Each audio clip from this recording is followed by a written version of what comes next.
points here, if we're looking at the x-axis, we have some gaps, right? Where are the gaps? This dotted line right here. And here we have to estimate, right? It's not marked. So about what would you say that is? Maybe -2? If you said something somewhere between like -1 and -5, then I gave it to you. So the domain is all x values up from -infinity up to -2-ish. And then remember to put a union, because we have some more stuff coming. Then there's some stuff between -2 and +2. And then some other stuff between +2 and infinity. So that's on our x-axis. We have 3 different pieces of graph. 1, 2, 3. So 3 different pieces of our graph. Now the range, so we have y values. What's the lowest our graph goes? It goes all the way to -infinity, right? What's the highest that it goes? +infinity. Are there any gaps? I mean, it looks like there might be, right? You see this asymptote, except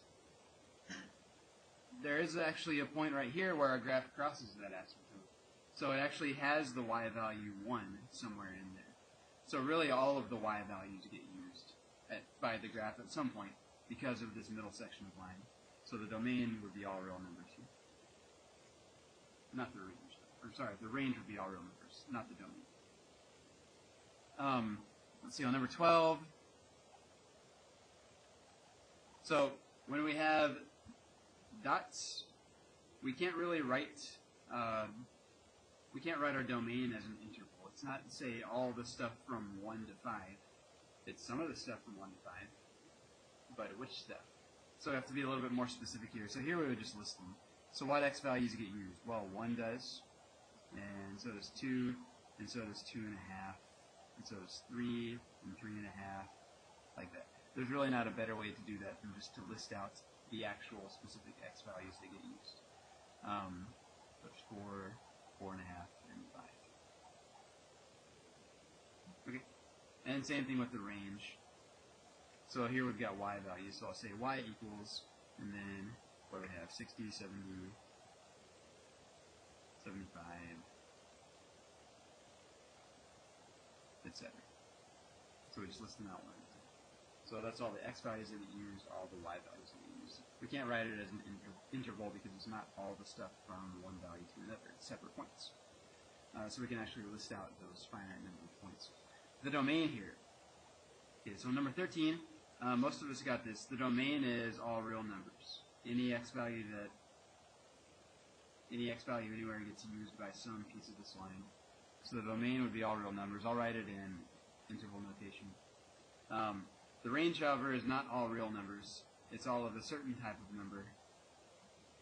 The range is all of the integers. So only -3, -2, -1, 0, 1 get used, not the numbers in between. So we have to use set builder notation. So y is such that it's an integer. Remember, z stands for integers, not I. I is irrational. Okay, so we got those. Any questions there? Alright. So on this one on the back, you have to eyeball things a little bit. So where is our function continuous? That's the first question. Well, really what we want to look for is where it's not continuous. And let's assume that it has arrows on each end, so it goes on forever. So it's going to be continuous all the way from -infinity up to, and then where's my first discontinuity? Yeah, it's at -2. That's where this hole is. So my first, here's continuous. My first section is going to be from -infinity to -2. A lot of us left this hole out, but I can't draw this graph without picking up my pencil to fill in this dot down. So it's not continuous. So -infinity up to -2, and then, let me put a U for union, and then -2 to -1, and then there's another jump, and then -1 to 2, and then 2 to infinity, like so. So there's where it's continuous. It's 4 different sections. 1, 2, 3. Where is it increasing? So from negative infinity up to there. So what would you call that x value? Maybe, I don't know, maybe negative 2.5. You're just eyeballing it here. And then it's decreasing there. It's increasing again from here to there and from there to there. So from, say, positive 1/2, that would be this x value right here, up to, now, a lot of us didn't split it up at 2, but really, what's happening at 2? Could we say it's increasing there? It doesn't exactly fit our technical definition. So if you didn't split it up at 2, I'm not going to count off, but really we should. So it's increasing from 1/2 to 2, and then again from 2 up to about 3. Like that. And then where is it decreasing? Well, everywhere else. So there, that's negative. We said that's about 2.5 to, and again, we would technically want to split it up at negative 1, but if you didn't do that, then from negative 1 again to positive 0.5. If you didn't do that, that's fine. And then again from 3 to infinity. And again, the 3, these are all x values. Okay. And since we're already looking at this graph, we'll go ahead and do 17. So where are the relative maxima and minima? So some of us kind of ignored this first question. List all relative maxima for question 14. And then the minima, then absolute, etc. So I see my maxima right here. So maybe I would call this one something like negative 2.54. Maybe I would call this one 3.5. So remember, these aren't intervals, they're points. Do I have a relative minima anywhere? Ooh, there's one. So the relative minima is going to be at the bottom of a valley, like that right there. So maybe it's 0.5, negative 0.5, something like that. Or 0.5, negative 5. Is there an absolute maxima, a highest point ever for the entire graph? In this case, there is. It's that point right there. That's the highest the graph ever gets because it's going down on each line. So the absolute maxima is going to be that 0.35. What about an absolute minima? Is there a lowest point?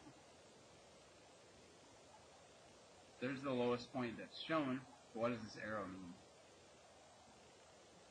Yeah, it's going to go down even lower from that point. It's going to go all the way down to negative infinity. So in that case, we would say there are none. There is no absolute minima. There's no lowest point because it goes down forever. There's no bottom of this graph. Okay. Now, number 15 took some calculator skills. So let's graph this real quickly. See if you still remember how to do this.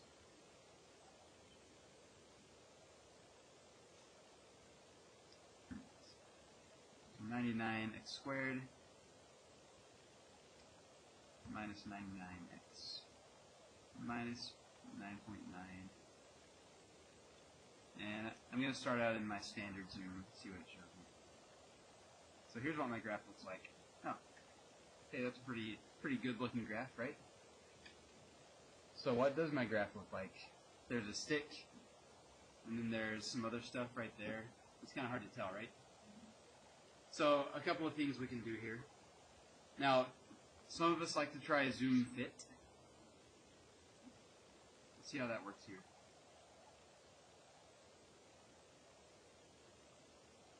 Oh, so my graph is a parabola. Now, does that make sense?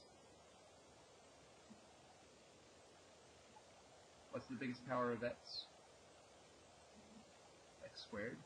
So maybe that does make sense, right? That's x squared, so it's going to be a parabola. So yeah, it should be roughly parabola shaped. And somewhere in here, we have a minimum. Now, what is that minimum? Well, we don't just want to guess. We want to get our calculator to actually calculate, right? So even from this window, let me see if my calculator will calculate it. So I'm going to do second, calculate, and I want to calculate a minimum. So somewhere to the left of it,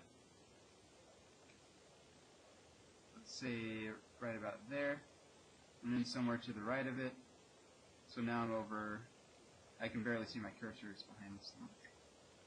But there's my cursor right there. So I know I'm to the right of it, so I enter one more time.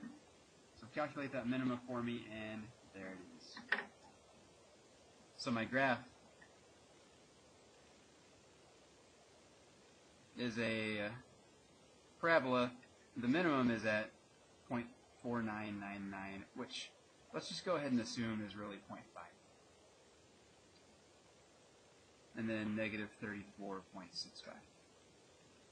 Okay. So there's my minimum. And so once I see that, it's really easy for me to answer these questions right here. So where is it continuous? Well, everywhere. It's a parabola. There are no gaps or jumps. Where is it decreasing?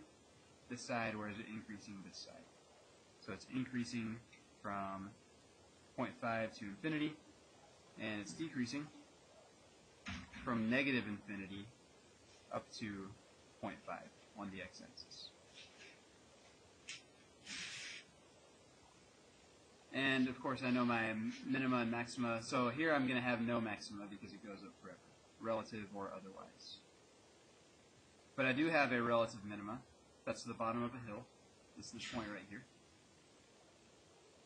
And not only is that a relative minima, it's also the absolute minima, the lowest point ever anywhere for this graph. 0.5, negative 34.61. Okay. So there are those. Any questions on those?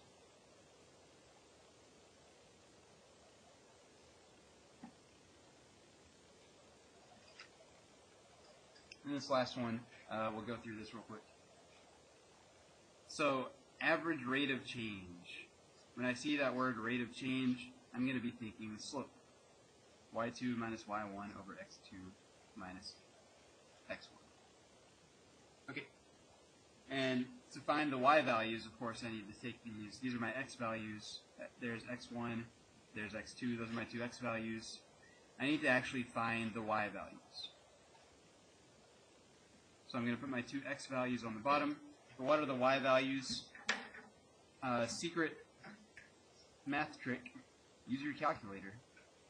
So negative 16, I'm going to graph this function, x squared. Let me clear out the old one first. Negative 16 x squared plus 70x plus 6. And I'll go back to the standard window. So here's what my graph is going to look like. And again, not a great picture. But what sort of shape should it be? Yeah, it should be a parabola. See that t squared? And more specifically, because it's a negative t squared, you remember what that means? Yeah, upside down parabola. So, which makes sense if you think about the path a hat would take. It would go up and it's going to come back down, right? Okay, so I'm gonna set my window just to make this a little bit easier to see. I don't care about negative x values because our x value here is time. So I'm going to go from like 10 to, or 0 to 10, something like that's fine. Let's say from 0, and I'm going to set my y maximum as 100. Because really, what I want to answer on the last question, does my hat make it all the way up to 100 feet? So here's what my graph is going to look like. So how do I find these values easily? Do you remember what button I press? Yeah, trace. So what's the y value in x is 2? Press trace, or sorry, 1. Press trace, then press 1, and the y value is 60. Now I want to make sure I line that up with the 1. So whichever side I put the 1 on, I've got to put the 60 on the same side. What's my y value in x is 2? Press 2 again, and it's 82. So a very handy calculator trick. Or, of course, you can just plug 2 into the function st and solve it. So what is my rate of change there? 22. And that's feet per second. Down here, same thing, only I'm using 4 as my x2 and 3 as my x1. And so I need the y values that go along with them. Since I already have it in my calculator, I can get them really quickly. So along with 3, I've got a 72. And along with 4, I've got a 30. Okay. So that's negative 42 feet per second. So there are my answers there. Now, what do those answers mean? So, really we should be able to see this from the shape of the graph. What happens between x equals 1 and x equals 2? So my hat's at 60 feet. Then at x equals 2, my hat is at 82 feet. What did it do? Now, I didn't take... 22 is not the time. Yeah, the x values are the time. The y values are the height. So basically, if you said anything about it going up, I gave you credit for that. So in that time, it goes up 22 feet. Or we would say that the height is increasing by 22 feet per second. So it's going up, in other words. So what does a negative rate of change mean? Well, that means the height is decreasing, it's going down.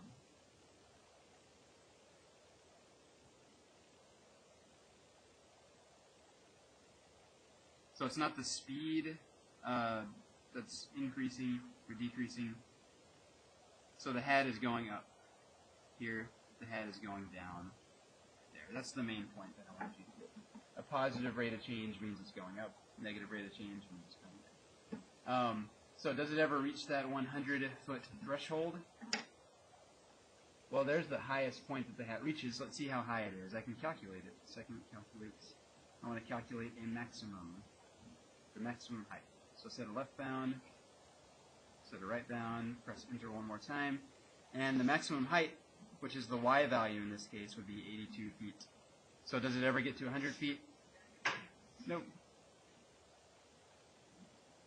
So the max is 82.6 feet, something like that. Okay. So if you had some questions, hopefully that answered them. Anything else you were curious about on here?